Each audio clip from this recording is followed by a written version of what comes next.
Audio Jungle.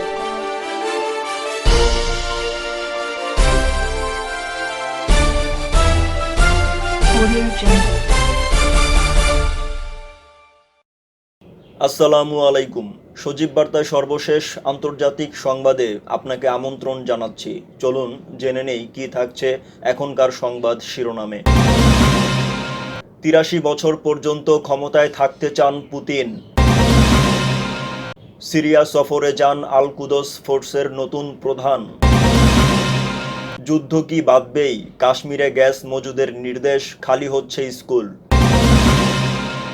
President হিসেবে শপথ নিলেন লাজারাস চাকভেরা। 4টি রুশ বিমান ধাওয়া করে প্রতিহতের দাবি যুক্তরাষ্ট্রের। চীনের সঙ্গে বাণিজ্যের জন্য দ্বিতীয় সীমান্ত খুলে দিল নেপাল। সর্বশেষ থাকছে ট্রাম্পের পুনর্নির্বাচিত হওয়ার সম্ভাবনা ক্ষীণ হচ্ছে। এখন বিস্তারিত। রাশিয়ার প্রেসিডেন্ট ভ্লাদিমির পুতিন সংবিধান সংস্কারের ঘোষণা দেওয়ার পর এক গণভোট অনুষ্ঠানের উদ্যোগ নিয়েছেন।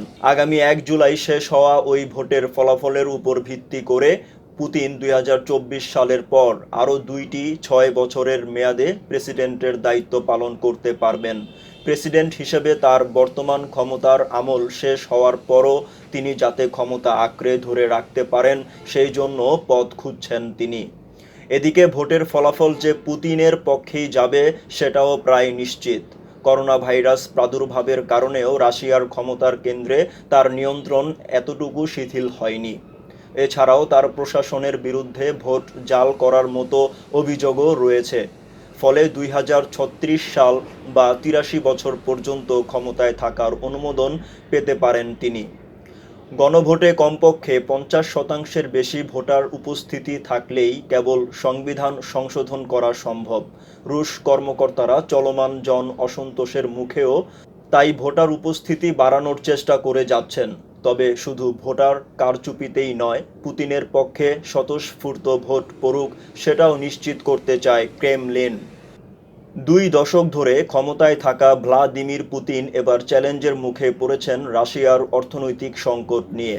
যুক্তরাষ্ট্র এবং ইউরোপীয় ইউনিয়নের নিষেধাজ্ঞার কারণে দেশটিতে বিদেশিদের নতুন বিনিয়োগের গতি প্রায় স্তিমিত হয়ে পড়েছে। বেড়েছে বেকারত্ব ও দারিদ্র্যের হার। পাশাপাশি রাশিয়ার প্রধান রপ্তানি পণ্য জ্বালানি তেল ও গ্যাসের বাজার মূল্যের ধস নেমেছে। এর ফলশ্রুতিতে ভাটা পড়েছে পুতিনের জনপ্রিয়তায়। প্রায় 20 বছর ধরে রাশিয়ায় ক্ষমতায় রয়েছেন পুতিন। এই সময়ের মধ্যে তিনি কখনো প্রেসিডেন্ট ছিলেন, কখনো বা প্রধানমন্ত্রী। এর মধ্য দিয়ে তিনি দেশটিতে অপ্রতিদ্বন্দ্বী হয়ে উঠেছেন। যদিও রুশ সংবিধান অনুসারে প্রেসিডেন্ট হিসেবে কেউ একটানা 2 বারের বেশি থাকতে পারেন না, কিন্তু রাষ্ট্রীয় ক্ষমতা কুক্ষিগত করার পদক্ষেপ তিনি ইতোমধ্যে নিয়েছেন। এই অবস্থার মধ্যেও নিজের শাসনকালের মেয়াদ আরও 16 বছর বাড়ানোর উদ্যোগ নিয়েছেন পুতিন। সিরিয়ার পূর্বাঞ্চলে সফরে গিয়েছিলেন ইরানের আল কুদস ফোর্সের নতুন প্রধান ইসমাইল কিয়ানি। ইরানের একটি বার্তা সংস্থার বরাতে রয়টার্স এমন খবর দিয়েছে। গত জানুয়ারি আল বাগদাদ আন্তর্জাতিক বিমানবন্দরে যুক্তরাষ্ট্রের ড্রোন হামলায় নিহত হন কুদস ফোর্সের তখনকার প্রধান জেনারেল কাসেম সোলাইমানি। এরপরেই তার স্থলাভিষিক্ত করা হয়েছে মেজর জেনারেল কিয়ানিকে। ইরানের আধা সরকারি বার্তা সংস্থা তাসনিমের খবরে বলা হয়েছে, সিরীয় শহর আবু কামালের সফরে গিয়েছিলেন কিয়ানি। শহরটির সঙ্গে ইরাকের সীমান্ত রয়েছে, তবে কোনো ব্যাখ্যা না দিয়েই পরবর্তী সময়ে খবরটি মুছে ফেলেছে তাসনিম। ইরানের আর কোনো গণমাধ্যমে এই খবর আসেনি। সফরের সময় আইএস যোদ্ধাদের যুক্তরাষ্ট্র ও ইসরায়েলের এজেন্ট বলে ঘোষণা করেন কিয়ানি।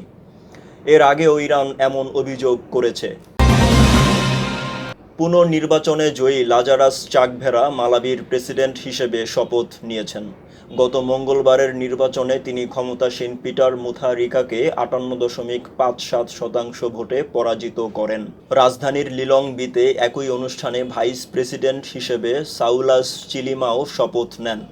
এর আগে ফেব্রুয়ারিতে মালাবির সাংবিধানিক আদালত ভোট জালিয়াতির নির্বাচন উল্লেখ করে 2019 সালের মে মাসের নির্বাচনে পিটার মুথারিকার বিজয় বাতিল করে। এই সপ্তাহের নির্বাচনে দেশটিতে মানুষের মাঝে প্রচণ্ড বিভক্ত দেখা গেছে। চীন নাকি পাকিস্তান, কার সঙ্গে রক্তক্ষয়ী সংঘর্ষের সাক্ষী থাকবে ভূস্বর্গ কাশ্মীর? জম্মু কাশ্মীর প্রশাসনের নতুন নির্দেশিকায় তেমনই আশঙ্কা তৈরি হয়েছে। কি রয়েছে সেই নির্দেশিকায়? বাসিন্দাদের বলা হয়েছে আগামী 2 মাসের জন্য রান্নার গ্যাস বা এলপিজি সিলিন্ডার মজুত রাখতে।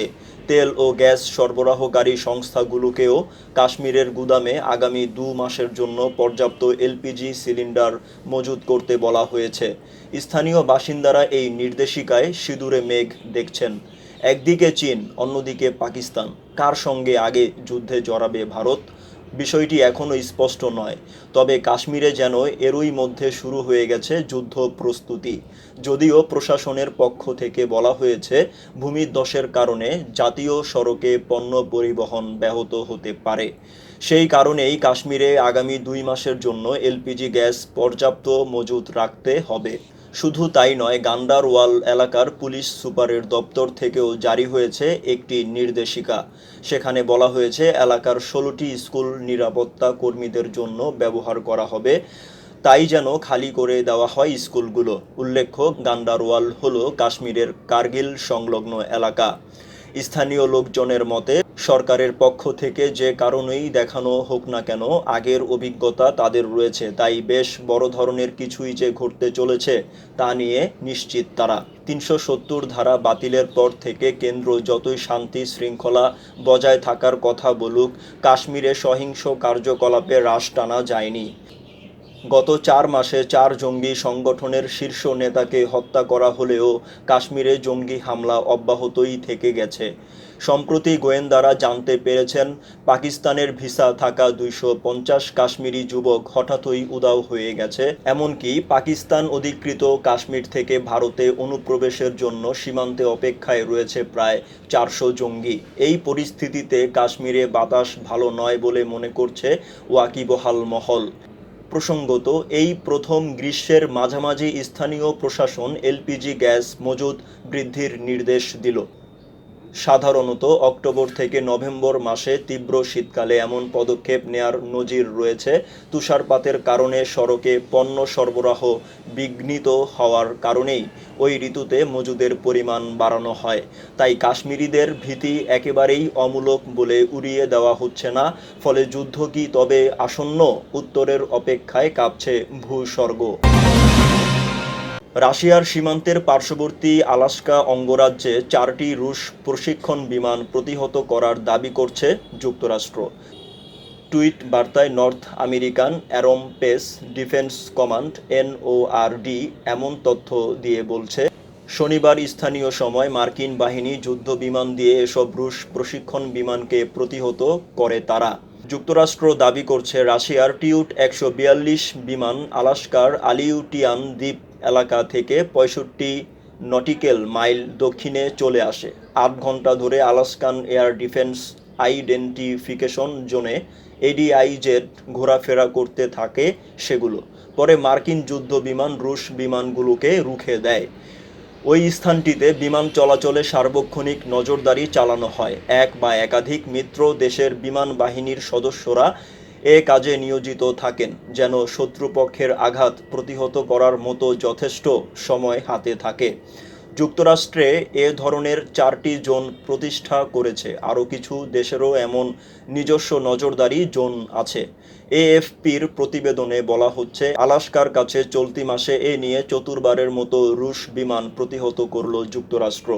এর আগে 29 মে রুশ প্রতিরক্ষা মন্ত্রণালয় 2টি বিমান B-1 বোমারু বিমানের ছবি প্রকাশ করে দাবি করে বাল্টিক ও কৃষ্ণ সাগরে রাশিয়ার নিকটবর্তী এলাকায় মার্কিন বিমানগুলো প্রতিহত করা হয়েছে। করোনা ভাইরাসের প্রাদুর্ভাবের কারণে 5 মাস বন্ধ থাকার পর চীনের সঙ্গে বাণিজ্যের জন্য রসুয়াগাড়ি সীমান্ত খুলে দেওয়ার সিদ্ধান্ত নিয়েছে নেপাল। নির্মাণ কাজের কাঁচামাল, পানি বিদ্যুৎ কেন্দ্র ও বিমানবন্দর নির্মাণের জন্য প্রয়োজনীয় সামগ্রী সরবরাহের জন্য এই সীমান্ত খুলে দেয়া হচ্ছে। কাঠমান্ডু পোস্টের প্রতিবেদনে বলা হয়েছে, করোনা ভাইরাস সংক্রমণের কারণে গত 29 জানুয়ারি চীনের সঙ্গে নিজেদের দুটি সীমান্ত টাটোপানি ও রসুয়াগাড়ি বন্ধ করে দিয়েছিল নেপাল। গত 8 এপ্রিল টোটোপানি সীমান্ত খুলে দেয়া হয়। এবার রসুয়াগাড়ি সীমান্ত খুলে দেওয়ার সিদ্ধান্ত হয়েছে। নেপাল চীনের মধ্যে একটি বিশেষ চুক্তি হয়েছে, সেই চুক্তির প্রেক্ষিতে সীমান্ত খুলে দেওয়ার সিদ্ধান্ত নেওয়া হয়েছে। তবে ঠিক কবে রসুয়াগাড়ি সীমান্ত খুলে দেওয়া হচ্ছে তা কাঠমান্ডু পোস্টের প্রতিবেদনে উল্লেখ করা হয়নি। প্রতিবেদনে রাসুয়ার প্রধান জেলা প্রশাসন কর্মকর্তা হরিপ্রসাদ পন্ত জানান, দুই দেশের মধ্যে আলোচনার পরই সীমান্ত খুলে দেওয়ার সিদ্ধান্ত হয়েছে। গত বুধবার এই আলোচনা হয়। চুক্তি অনুযায়ী চীনের কার্গো ট্রাক নিত্য প্রয়োজনীয় পণ্য নেপাল সীমান্তে নামিয়ে দেয়া হবে। চীনের কার্গো ট্রাক ফিরে গেলে সেই পণ্য ফের দেশের ভেতরে নিয়ে আসবে নেপালি চালক ও খালাসিরা। প্রাথমিকভাবে দিনে মোট 4টি ট্রাক যাতায়াত করবে, পরে ধীরে ধীরে সেই সংখ্যা আরও বাড়ানো হবে। ভৈরা বাহা ও পোখারা আন্তর্জাতিক বিমানবন্দর তৈরির জন্য কাজ দ্রুত গতিতে চালাচ্ছে নেপাল। জুলাইয়ের মাঝামাঝি সময়ে এ কাজ শেষ হওয়ার কথা থাকলেও লকডাউনের জন্য সময় বেড়ে গেছে। এদিকে ভারতীয় সংবাদ মাধ্যমের প্রতিবেদনে বলা হয়েছে, চীনের সঙ্গে নতুন করে সখ্যতা হওয়ার পরে ভারতের সঙ্গে দূরত্ব বাড়াচ্ছে নেপাল। সেনাপ্রধান এম.এন. নারাভানে আগেই সন্দেহ প্রকাশ করেছিলেন, নেপালের দ্বিচারিতার পেছনে বেইজিংয়ের বড় ভূমিকা রয়েছে। যুক্তরাষ্ট্রের আসন্ন নির্বাচনে নভেম্বর 3 বর্তমান প্রেসিডেন্ট ডোনাল্ড ট্রাম্প যে দেশটির জনগণের দ্বারা উপেক্ষিত হতে পারেন তার পক্ষে বার্তা দিচ্ছে নির্বাচিত জনমত জরিপগুলো। কোভিড-19 প্রাদুর্ভাবের মতো মারাত্মক মহামারী এবং অন্যান্য ইস্যু যে তার পুনর্নির্বাচনী লড়াইকে ডুবিয়ে দিয়েছে তা অনেকটাই স্পষ্ট এসব জরিপে। গত শুক্রবার 26 জুন নির্দলীয় কুক পলিটিক্যাল রিপোর্টার জাতীয় সম্পাদক অ্যামি ওয়াল্টার লিখেছেন, বিগত 2 সপ্তাহে মার্কিন প্রেসিডেন্ট নির্বাচন নিয়ে হওয়া প্রতিটি জনমত জরিপ প্রেসিডেন্ট ডোনাল্ড ট্রাম্পের পুনরায় নির্বাচিত হওয়ার সম্ভাবনার মারাত্মক এক চিত্র তুলে ধরেছে। তিনি বলেন, প্রেসিডেন্ট হিসেবে তার প্রতি সমর্থনের হার এখন 41%। সাম্প্রতিক জনমত জরিপে ডেমোক্রেটিক দলের প্রার্থী এবং বারাক ওবামা প্রশাসনের সাবেক ভাইস প্রেসিডেন্ট জো বাইডেন আগামী প্রেসিডেন্ট নির্বাচনে বর্তমান প্রেসিডেন্ট ডোনাল্ড ট্রাম্পের চেয়ে গড়ে 9 থেকে 10 পয়েন্টে এগিয়ে রয়েছেন। এনপিআর পিবিএস নিউজ আওয়ার মেরিস্টের জনমত জরিপ অনুযায়ী ট্রাম্পকে জনগণের সমর্থন না দেওয়ার হার এখন রেকর্ড সর্বোচ্চ। গত 22 থেকে 25 জুন 1.5 সহস্রাধিক নিবন্ধিত ভোটারের অংশগ্রহণে এই জরিপটি করা হয়। তাতে দেখা যাচ্ছে প্রেসিডেন্ট ট্রাম্পের পক্ষে ভোট পড়েছে মাত্র 40%।